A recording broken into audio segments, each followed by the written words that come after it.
நெறைய பேரு ragi malt powder வந்து எப்படி செய்றது? அந்த வீடியோ வந்து அப்லோட் பண்ணுங்க அப்படின்னு சொல்லி கேட்டிருந்தீங்க.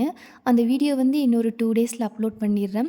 அந்த ராகி மால்ட் செய்ற ப்ராசஸ்ல தான் வந்து டக்குன்னு எனக்கு மைண்ட்ல என்ன தோணுச்சுன்னா, நம்ம ஏன் இந்த ராகி வச்சே வந்து சாக்லேட் செய்யக்கூடாது? எப்ப பார்த்தாலும் இந்த காம்பன் சாக்லேட்ஸ்ல தானே செஞ்சுட்ருக்கோம். கொஞ்சம் டிஃப்ரெண்ட்டா ஹெல்த்தியா செய்யலாமே அப்படிங்கிறதுக்காக, அந்த ராகி மால்ட் செய்ற ப்ராசஸ்லயே வந்து கொஞ்சம் அந்த பால் மட்டும் எக்ஸ்ட்ராக்ட் பண்ணி, அத ஸ்டஃப் பண்ணி சாஃப்ட் கார்னர் சாக்லேட் மாரி பண்ணலான்னு சொல்லி அதுதான் ரெடி பண்ணிட்டுருந்தேன். அதுவும் இல்லாம நான் வந்து ஒரு புது மோல்டு வேற வாங்கியிருந்தேன். எனக்கு எப்பவுமே எந்த புது மோல்டு வாங்குனாலும், அதில வந்து அப்பவே சாக்லேட் செஞ்சு அதோட அவுட்கம் எப்படி இருக்கு? அது ஷேப் எப்படி இருக்குன்னு பார்த்தா தான், எனக்கு கொஞ்சம் மனசுக்கு திருப்தியா, ரிலாக்ஸா இருக்கும். நான் ஓகே நல்ல மோல்டு தான் வாங்கியிருக்கோம் அப்படின்னு சொல்லிட்டு.